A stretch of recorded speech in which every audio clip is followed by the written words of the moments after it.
ಪೇಪರನ್ನು key ಆನ್ಸರ್ದೊಂದಿಗೆ ಆಗ್ತಾ ಇದ್ದೀನಿ.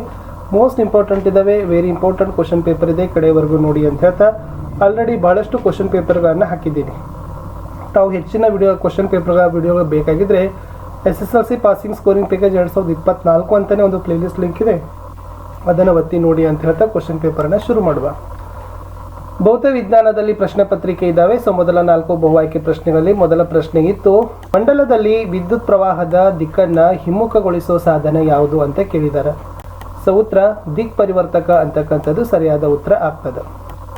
ಪ್ರಶ್ನೆ 2, ನಿಮ್ನ ದರ್ಪಣದಲ್ಲಿ ನೇರ ಪ್ರತಿಬಿಂಬವನ್ನು ಪಡೆಯಲು ವಸ್ತುವನ್ನು ಇರಿಸಬೇಕಾದ ಸ್ಥಳ ಅಂತ ಕೇಳಿದ್ದಾರೆ. ಅಲ್ಲಿ ಉತ್ತರ ಬರ್ತದ ಧ್ರುವ ಮತ್ತು ಸಂಗಮ ಬಿಂದುಗಳ ನಡುವೆ ಅಂತಕ್ಕಂಥದ್ದು ಸರಿಯಾದ ಉತ್ತರ ಆಗಬೇಕು. ಪ್ರಶ್ನೆ 3, ಯಾವುದರಲ್ಲಿ ವಿದ್ಯುತ್ ಪ್ರವಹಿಸಿದಾಗ ಏಕಕೇಂದ್ರೀಯ ವೃತ್ತಗಳಲ್ಲಿ ಕಾಂತಕ್ಷೇತ್ರ ಉಂಟಾಗ್ತದೆ ಅಂತ ಕೇಳಿದ್ದಾರೆ. ಉತ್ತರ ನೋಡೋದಾದರೆ ಆಯ್ಕೆ ಎ ನೇರ ವಾಹಕ ಅಂತಕ್ಕಂಥದ್ದು ಸರಿಯಾದ ಉತ್ತರ. 4ನೇ ಪ್ರಶ್ನೆ, ವಿಘಟನೆಯ ಪ್ರಕ್ರಿಯೆಯಿಂದ ರೂಪುಗೊಂಡ ಶಕ್ತಿಯ ರೂಪ ಯಾವುದು ಅಂತ ಕೇಳಿದ್ದಾರೆ. ಸೊ ವಿಘಟನೆ ಅಂತಂದರೆ ಜೈವಿಕ ಅನಿಲ ಅಂತಕ್ಕಂಥದ್ದು ಆಪ್ಷನ್ ಬಿ ಸರಿಯಾದ ಉತ್ತರ ಇತ್ತು. ಇನ್ನು 1 ಅಂಕದ ಪ್ರಶ್ನೆಗಳು 2 ಇದಾವೆ. ಆ 2ರಲ್ಲಿ 5ನೇ ಪ್ರಶ್ನೆ, ವಿದ್ಯುತ್ ಮಂಡಲದಲ್ಲಿ ತೆರೆದ ಸ್ವಿಚ್ಚನ್ನು ಸೂಚಿಸಲು ಬಳಸುವ ಸಂಕೇತವನ್ನು ಬರೆಯಿರಿ ಅಂತ ಕೇಳಿದರೆ. ಸೊ ಇದು ತೆರೆದ ಸ್ವಿಚ್ ಆಗದ.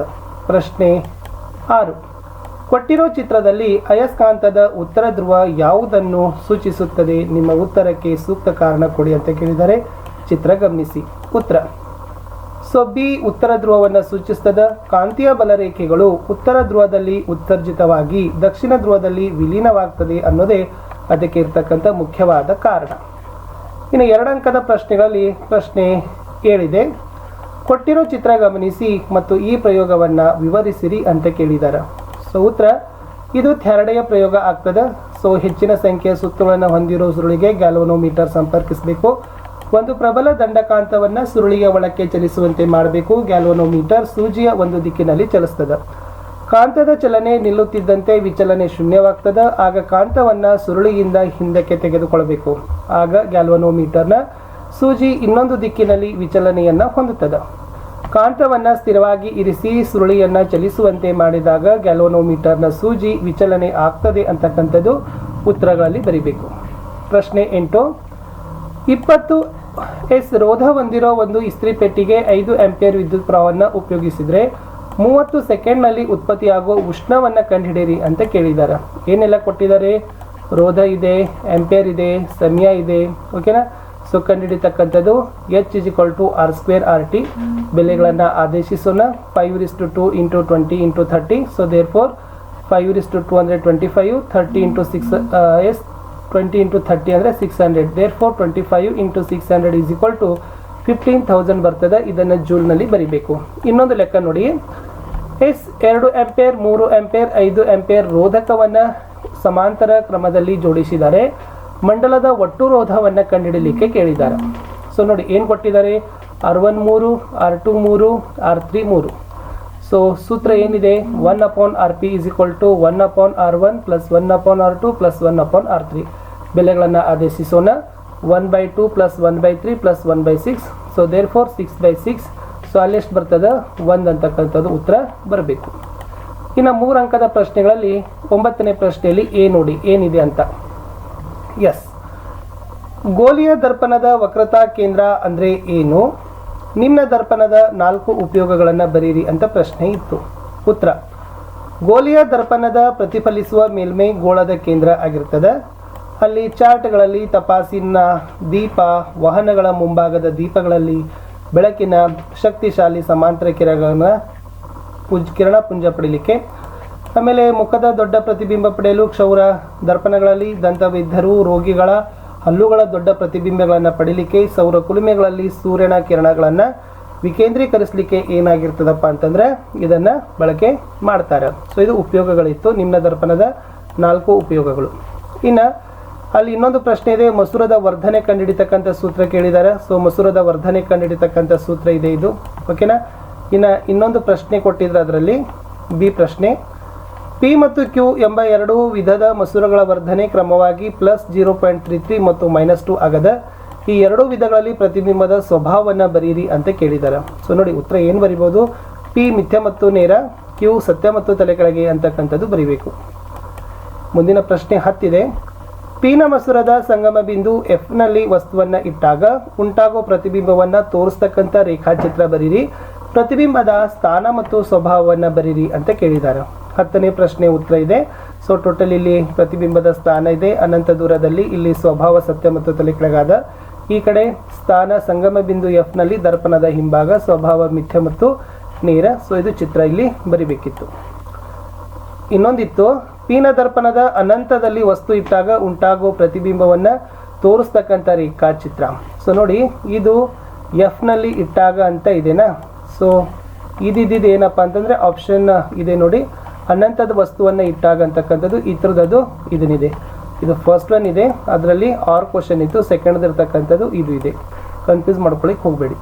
ಸೊ ನೆಕ್ಸ್ಟು, ಪವನ ಶಕ್ತಿಯ 2 ಅನುಕೂಲ ಅನಾನುಕೂಲಗಳನ್ನು ಬರೀರಿ. ಜೈವಿಕ ಅನಿಲದ ಘಟಕಗಳನ್ನು ಬರೀರಿ. 11ನೇ ಪ್ರಶ್ನೆ ನೋಡಿ, ಪವನ ಶಕ್ತಿ ಅನುಕೂಲಗಳಲ್ಲಿ ಬಂದಾಗ ಪರಿಸರ ಸ್ನೇಹಿ, ನವೀಕರಿಸಬಹುದಾದ ಶಕ್ತಿಯಾಕರ, ವಿದ್ಯುತ್ ಉತ್ಪಾದನೆಗೆ ಮರುಕಳಿಸುವ ವೆಚ್ಚ ಬರೋದಿಲ್ಲ. ಅನಾನುಕೂಲ, ಸ್ಥಾಪನೆಗೆ ಹೆಚ್ಚಿನ ಸ್ಥಳ ಬೇಕು, ಸ್ಥಾಪನೆಯ ವೆಚ್ಚ ಹೆಚ್ಚು, ಉನ್ನತ ನಿರ್ವಹಣೆಯ ಸಾಮರ್ಥ್ಯ ಬೇಕಾಗ್ತದೆ. ಇನ್ನು ಘಟಕಗಳನ್ನು ನೋಡೋದಾದರೆ methane, carbon dioxide, hydrogen, hydrogen sulphide ಜೈವಿಕ ಅನಿಲದ ಘಟಕಗಳೇ ಆಗಿದ್ದಾವೆ. ಮುಂದಿನ ಪ್ರಶ್ನೆ 12 ಇದೆ, 4 ಅಂಕಕ್ಕೆ. 2000 ವ್ಯಾಟ್ ಸಾಮರ್ಥ್ಯ ಹೊಂದಿರೋ ರೆಫ್ರಿಜರೇಟರ್ನ ದಿನಕ್ಕೆ 6 ಗಂಟೆಗಳ ಕಾಲ, 100 ವ್ಯಾಟ್ ಸಾಮರ್ಥ್ಯವನ್ನು ಹೊಂದಿರೋ ವಿದ್ಯುತ್ ಇಸ್ತ್ರಿ ಪೆಟ್ಟಿಗೆಯನ್ನು ದಿನಕ್ಕೆ 3 ಗಂಟೆಗಳ ಕಾಲ ಬಳಸಿದಾಗ ಪ್ರತಿ ಕಿಲೋ ವ್ಯಾಟ್ ಆಂಪಿಯರ್ಗೆ ರೂಪಾಯಿ 3ರಂತೆ 30 ದಿನಗಳವರೆಗೆ ಕಾರ್ಯನಿರ್ವಹಿಸುವ ಶಕ್ತಿಯ ಮೌಲ್ಯವೇನು ಅಂತ ಕೇಳಿದ್ದಾರೆ. ಸೊ ಈ ಥರ ಬರಿಬೇಕು. ರೆಫ್ರಿಜರೇಟರ್ 30 ದಿನಕ್ಕೆ 6 ಗಂಟೆಗಳ ಕಾಲ ದಿನದಂತೆ ಬಳಸತಕ್ಕಂಥ ಶಕ್ತಿ 20 × 60 × 30. ಸೊ ಎಷ್ಟು ಬತ್ತು? 36,000 ಓಕೆ ವ್ಯಾಟ್ ಫರ್ ಅವರ್ ಬತ್ತು. So therefore 36 kilo watt per hour ಆಗ್ತದೆ. ಇನ್ನು ಇಸ್ತ್ರಿ ಪೆಟ್ಟಿಗೆ 30 ದಿನಕ್ಕೆ 3 ಗಂಟೆ ದಿನದಂತೆ ಬಳಸಿದ ಶಕ್ತಿ 100 × 3 × 30. So 9,000 watt per hour. So ಅದನ್ನು 9 ಕಿಲೋ ವ್ಯಾಟ್ ಅವರನ್ನು ತಗೋಬಹುದು. ಇನ್ನು 30 ದಿನಕ್ಕೆ ಬಳಸಿದ ಒಟ್ಟು ಶಕ್ತಿ 36 + 9 45 ಕಿಲೋ ವ್ಯಾಟ್ ಪರ್ ಅವರ್.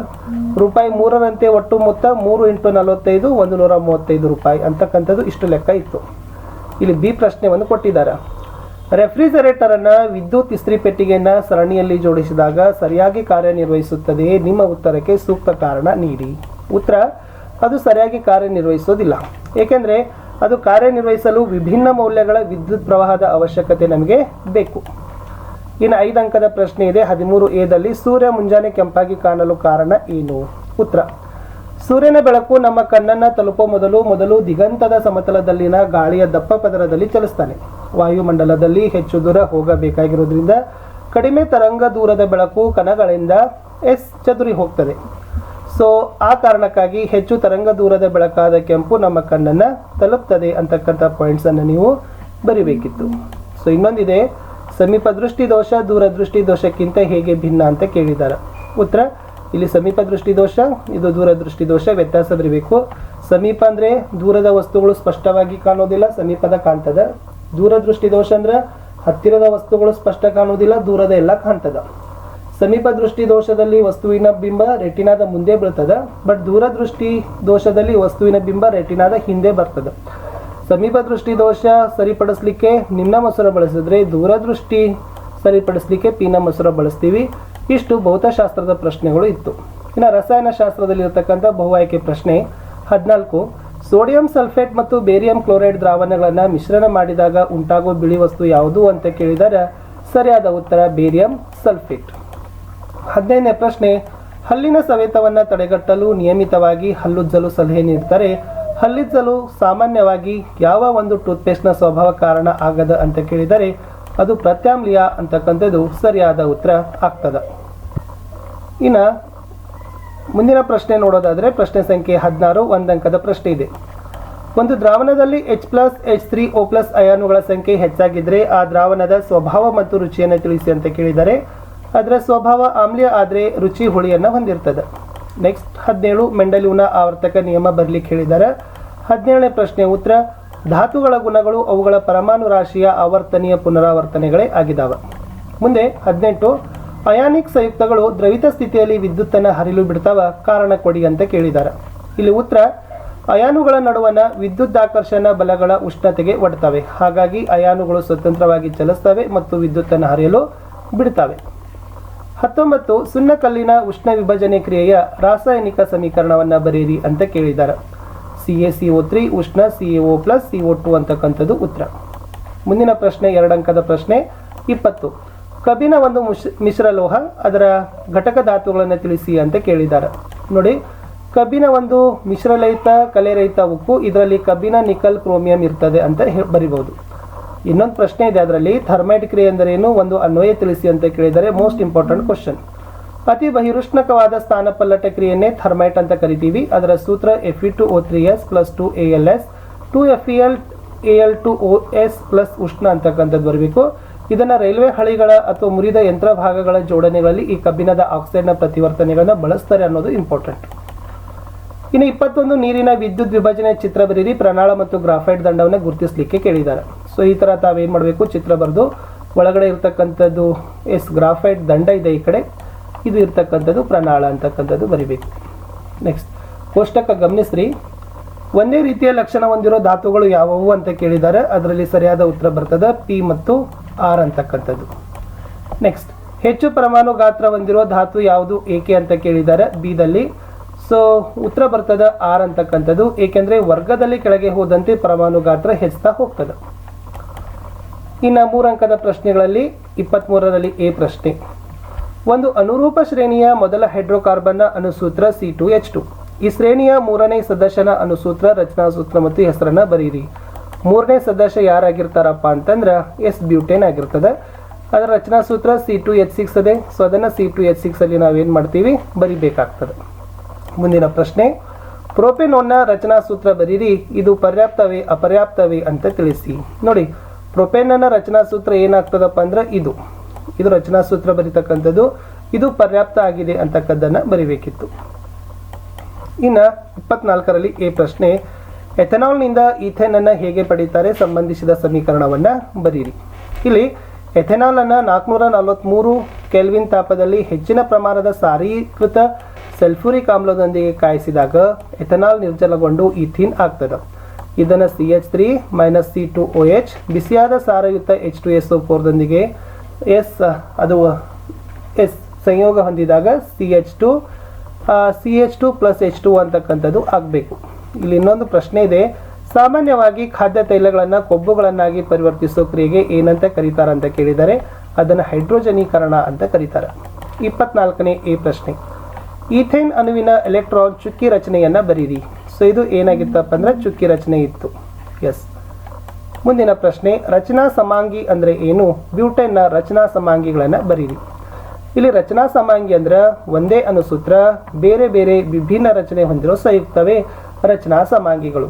ಇಲ್ಲಿ ಬ್ಯೂಟೇನ್ನ ರಚನಾ ಸಮಾಂಗಿಗಳನ್ನು ನೋಡೋದಾದ್ರೆ ಅಂದ್ರೆ C4H10 ಅಂತ ಇದೆಯಲ್ಲ. ಸೊ ಇದನ್ನು ಎರಡೂ ಸರ ನಾವೇನು ಮಾಡ್ತೀವಿ, ಬರಿತೀವಿ. ಸೊ ಅದಕ್ಕಾಗಿ ಇದನ್ನು ರಚನಾ ಸಮಾಂಗಿಗಳು ಅಂತ ಕರಿತೀವಿ ಬ್ಯೂಟೇನ್ ಅನ್ನ. ನೆಕ್ಸ್ಟ್ ಕ್ವಶನ್ 25, ಲೋಹದ ಮೇಲೆ ಹಬೆಯ ವರ್ತನೆಯನ್ನ ತೋರಿಸೋ ಚಿತ್ರವನ್ನ ಬರೀರಿ. ಅದರಲ್ಲಿ ನೀರಿನಲ್ಲಿ ಅದ್ದಿದ ಗಾಜಿನ ನೂಲು, ಹೈಡ್ರೋಜನ್ ಅನಿಲ ಈ ಎರಡೂ ಭಾಗಗಳನ್ನು ಗುರುತಿಸ್ರಿ. ಸೊ ಇದು ಏನಾಗಿತ್ತಪ್ಪ ಅಂದ್ರೆ ಲೋಹದ ಮೇಲೆ ಹಬೆಯ ವರ್ಧನೆ, ಇಲ್ಲಿ ನೀರಿನಲ್ಲಿ ಅದ್ದಿದ ಗಾಜಿದ ನೂಲು, ಇದು ಹೈಡ್ರೋಜನ್ ಅನಿಲ ಅಂತಕ್ಕದ್ದನ್ನು ಗುರುತಿಸಬೇಕು. ನೆಕ್ಸ್ಟ್ 26ನೇ ಪ್ರಶ್ನೆ ಎದಲ್ಲಿ ಪ್ಲಾಸ್ಟರ್ ಆಫ್ ಪ್ಯಾರಿಸ್ನ ತಯಾರಿಕೆಯನ್ನು ವಿವರಿಸಿ, 2 ಉಪಯೋಗಗಳನ್ನು ಬರೀರಿ. ಉತ್ತರ ನೋಡಿ, ಜಿಪ್ಸಮ್ ಅನ್ನ 373 ಕೆದಲ್ಲಿ ಕಾಯಿಸಿದಾಗ ಇದು ನೀರಿನ ಅಣುವನ್ನು ಕಳೆದುಕೊಳ್ತದೆ. ಮತ್ತೆ ಕ್ಯಾಲ್ಸಿಯಂ ಸಲ್ಫೈಟ್ ಹೆಮಿಹೈಡ್ರೇಟ್ ಆಗ್ತದೆ, ಇದನ್ನೇ ಪ್ಲಾಸ್ಟರ್ ಆಫ್ ಪ್ಯಾರಿಸ್ ಅಂತೀವಿ. ಸೂತ್ರ CaSO4.2H2O CaSO4.12H2O ಪ್ಲಸ್ 1.5H2O.